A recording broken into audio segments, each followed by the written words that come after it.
We are thrilled to have Dr. Maldonado as our next speaker. Dr. Maldonado is the Taub Endowed Professor of Global Health and Infectious Disease, Professor of Pediatrics and Epidemiology and Population Health, and Interim Chair of the Department of Medicine, as well as Senior Associate Dean for Faculty Development and Diversity here at Stanford. Welcome, Dr. Maldonado. We're looking forward to your talk on social determinants. Yeah, thank you so much. It's really a pleasure to be here and to hear the different subjects that you've all been discussing tonight. Really wonderful discussions. I'm going to keep this very short. I hope to keep this to about 15 minutes or so, but I'm happy to share my slides as well. And what I want to talk about today is really social determinants of health, what they mean, and really why they're important as predictors of population health, and a little bit of information just around what they mean for enrolling in clinical trials.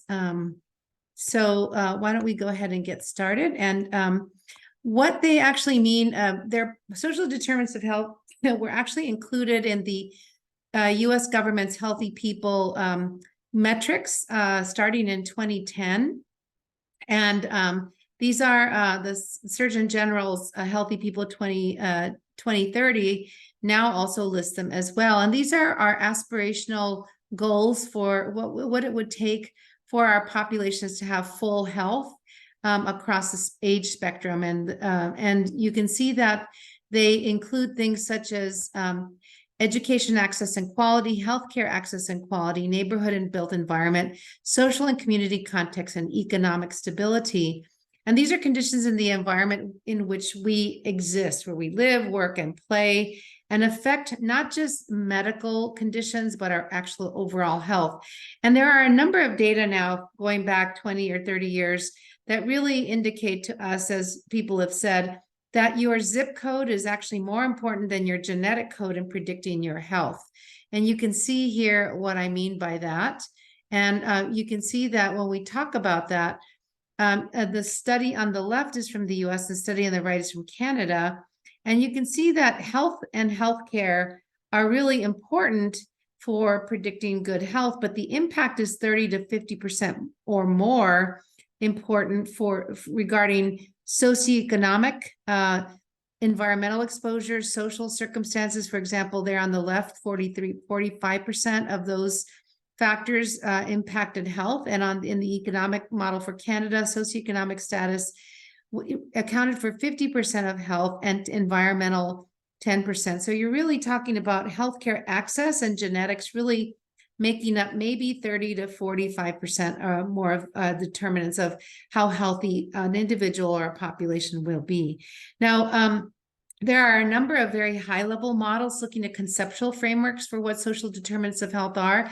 The World Health Organization has a very nice one, but I really like the Pan American Health Organization model because it includes issues around the Western Hemisphere, which I'll get to in a second. So if you look at the structural drivers of social determinants, they include things like political, social, culture, and economic structure, the natural environment, land, and climate change.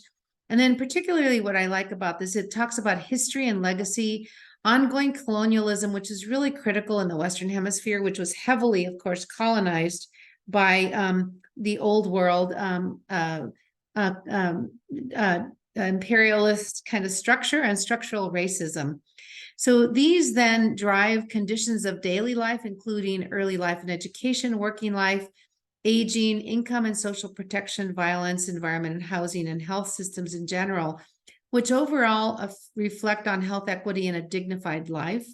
And then we have to think about intersectionality, meaning all of these are interrelated so that we see social and economic inequities, gender, sexuality, ethnicity, disability, and migration all playing roles within each other's Venn diagrams.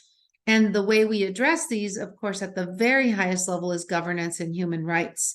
And I'm going to talk at the end about small ways that we can at least start to think about these in the clinical trials.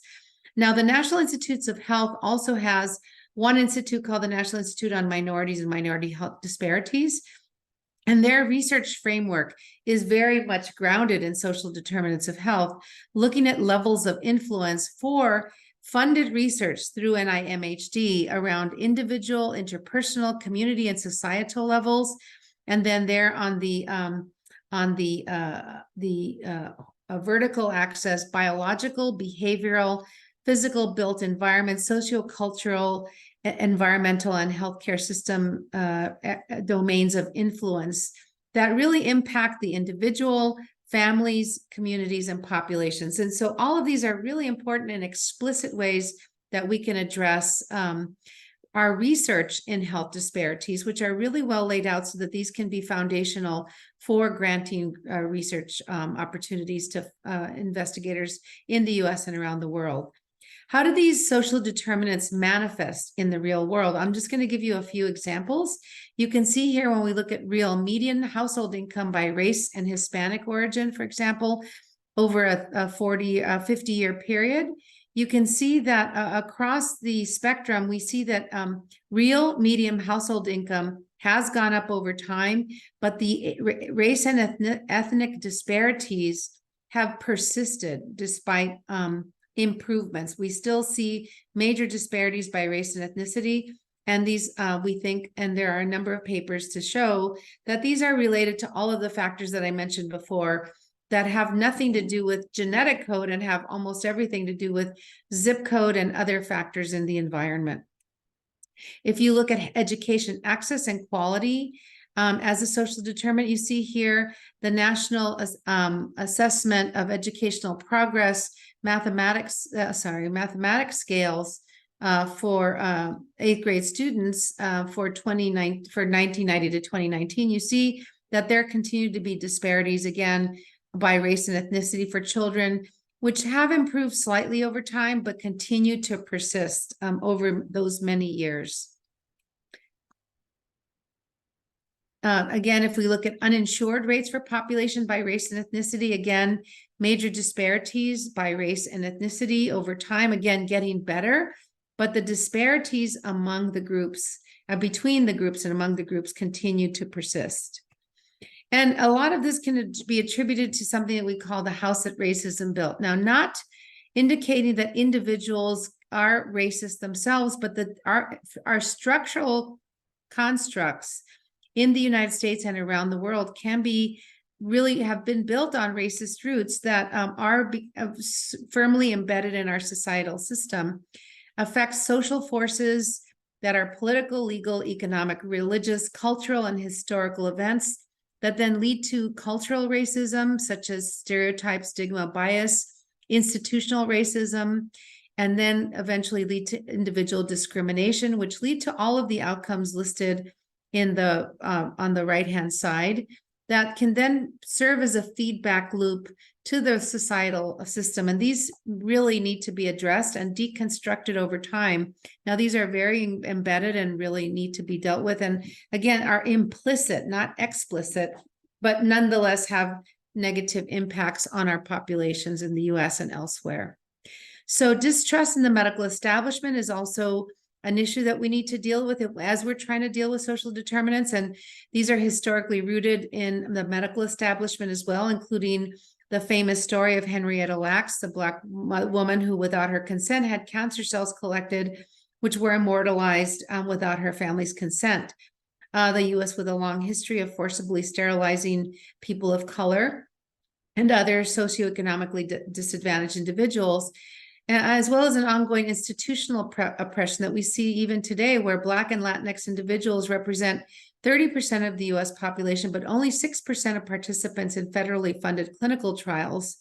And a very specific example, which we sought to address here, some of our colleagues here at Stanford, addressing the cutaneous manifestations of COVID-19, for example, which were previously only showing clinical images from patients with lighter skin, so leading to disparities in ability to diagnose some of these cutaneous manifestations in people with different skin color. So access to health, again, is also a social determinant, and we see that a lack of workforce diversity also can present a barrier to quality healthcare access among patients from marginalized social identities. And there are data from Stanford and other places that demonstrate that underrepresented individuals are more likely to care for minority and vulnerable patients and to conduct health disparities research. While concordance is important and helpful for all the reasons mentioned, it's that we don't mean that we should be matching patients based on race, ethnicity, and other factors, but that having a diverse workforce not only influences the direct patient relationship, but also influences physician and staff relationships so that all people can provide a better inclusive environment for patients from all backgrounds. And then bias among healthcare workers can lead to at least two different pathways that can lead to disparities. So, for example, there can be implicit bias, which lead to judgment and decisions about patient care, and or communication and trust with patients and by patients, leading to maybe resulting in decreased patient engagement and adherence to treatment. And whether these are intentional or not, they still can lead to health disparities. So we need to understand around diversity, who's here, who's trying to get here, but isn't being allowed in, and then finally, who's being heard and valued. And so when we look at the overall US Census, you can see that when we look all the way from the US and zone all the way down to California and counties here near us in the Bay Area, you can see that non-Hispanic white populations represent about 60% of the population in the US. And we are very disparate, diverse in the Bay Area, in particular in California as well, where we see that non-Hispanic whites make up less than 40% of the overall population, but there's no one group in any of these areas in California and across the country is becoming more important that we have a majority minority population. That is, there's no one group that dominates. And so we need to really keep that in mind as we look at clinical trial enrollment to represent our populations when we are studying interventions. So I'm sorry, I went the other way. So for example, if we look at how can we see this in a lack of clinical trial diversity, we see, for example, just two small examples of the many that are in the literature. In a 15-year study through 2014 across 29 countries, 86% of participants in clinical trials were identified as white. And in an FDA-sponsored review, 83 clinical drug trials for Alzheimer's demonstrated that only 2% of participants were Black, whereas at the same time, Black patients are 54% more likely to develop dementia over a 10-year period. So we really need to make an effort to create diverse cohorts. Here, additional data in 2015, Blacks and Latinx individuals represented 30% of the US population and 6% of participants here. Less than 5% of federally funded studies on lung disease included people of color, which is really astounding. And then 96% of genetic diseases that we study, and this is another area around precision medicine and genomics, our databases are really not representative of the general population as they exist today, but primarily reflecting European white population. So it really does limit our ability to understand the genetics, genomics, and precision medicine that we would like to aspire to at Stanford and other places. So we look at disparity of race representation in clinical trials leading to cancer drug approvals. And here is another study where we see, again, out of 70,000 total patients with race reported, we see that 53,000 were white, 10,000 were Asian, and less than 2,000 individuals, or just over 2,000 individuals were Black, Hispanic, or Native American in these cancer trials. So what are priorities for increasing diversity in clinical trials? Well, these are some simple methods. I think you heard a little bit about that in the first presentation. But it's really only a first start, and that is to use existing community engagement structures with local leaders, community and faith-based organizations, community groups, and health centers, working with and not for communities, disseminating transparent and comprehensive information in multiple languages, reaching out to community members who are trusted. This is a very complex slide, but here's just one list from Clark et al., looking at patient barriers and corresponding solutions used to identify major themes around disparities and how to overcome them, including barriers like mistrust, lack of comfort with the process, lack of information, time and resource constraints, and lack of awareness. Now, this is not going to be easy because obviously these individuals with lower socioeconomic access are also going to be harder to reach and harder to bring into the system. So it will take longer, but we really need to try to strive to do this if we want to really get a clear picture of the entire population. So what efforts can we make to improve social determinants of health? We had a recent think tank around this area, around clinical trials for heart conditions, including FDA guidance and FDA pressure bidirectionally pressure to and from the FDA around guidance, addressing race and racism, addressing clinical trial design and statistical methods, and really delving deep into community engagement, including virtual trials and digital engagement. And then I think this is one of my last slides here, but key questions include things like, how does racism manifest in clinical trials, and how can stakeholders play a path in curtailing its effects? And this can only be addressed if we engage our community members to help us understand this.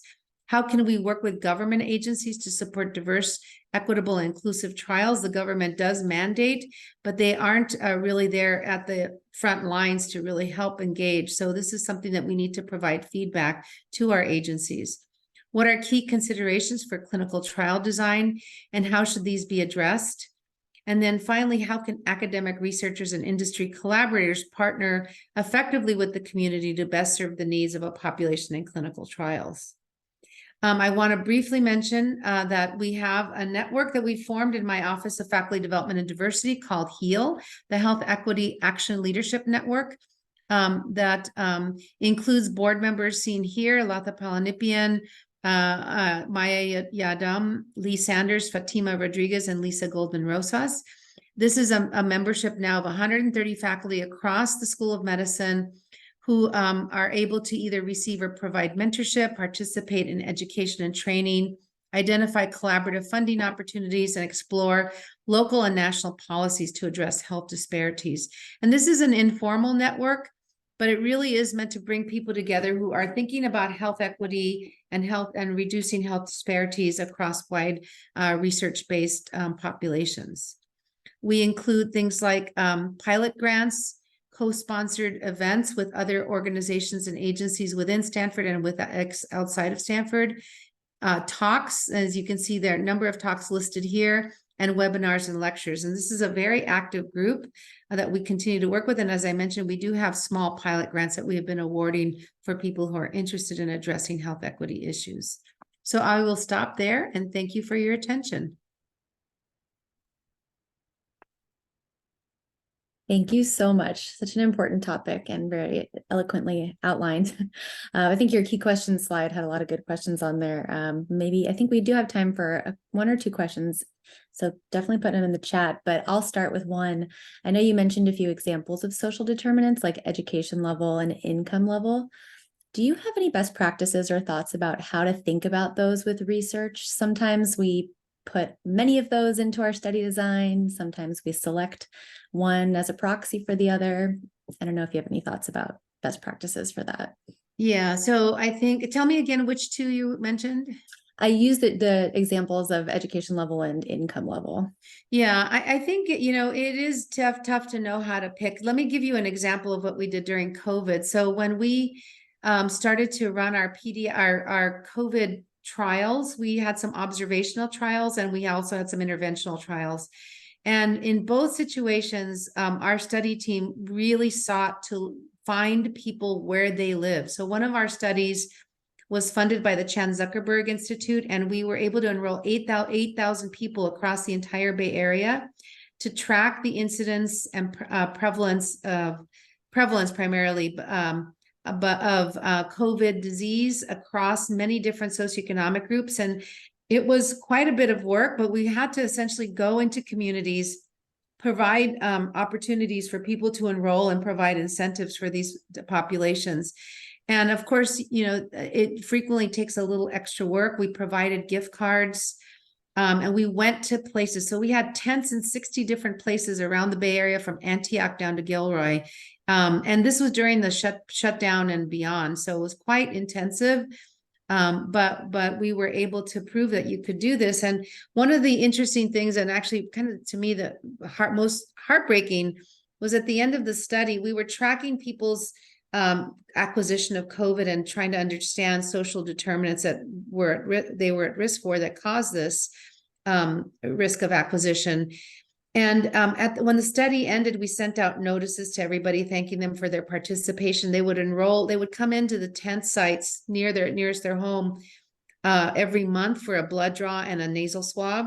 And these were the really serious nasal swabs, not the little nose ones. These were the brain biopsy type. And people wrote to us and they said, during this pandemic, you all were the only people that we had contact with for months.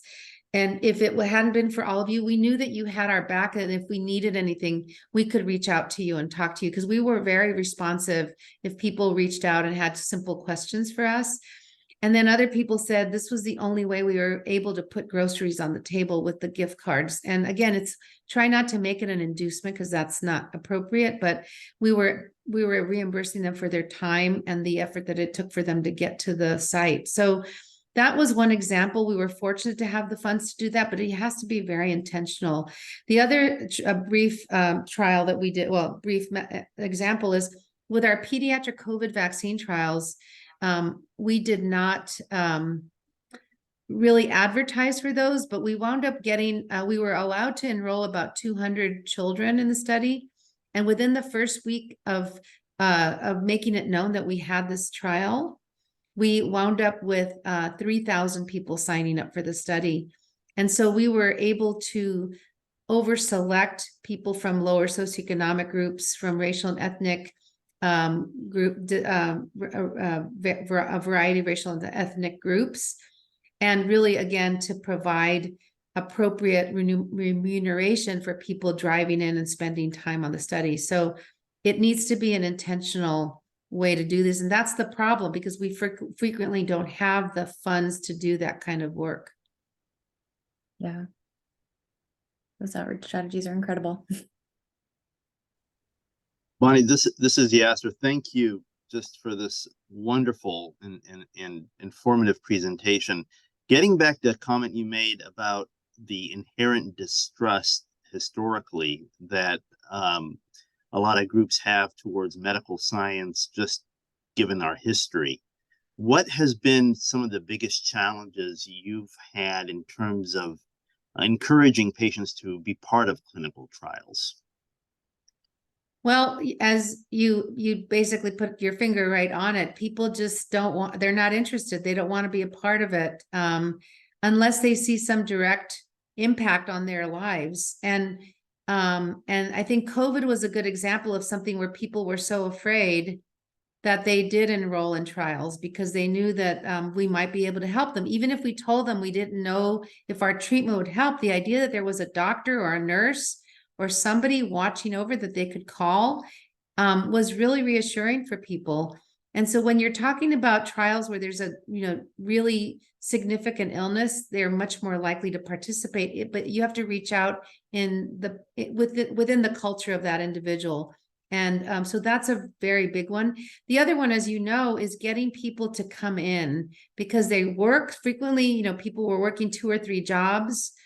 Or didn't have the money to come in. I'm a pediatrician, so at Packard, we always had our van, so we could send people not for research purposes, but even just for clinical visits. We would have the van sometimes go out and pick up families so that our kids in our clinics could come in and be seen by their providers. So these are just people who are not able to carve out time or money to participate the way others. So those are the toughest problems, I think. Thank you.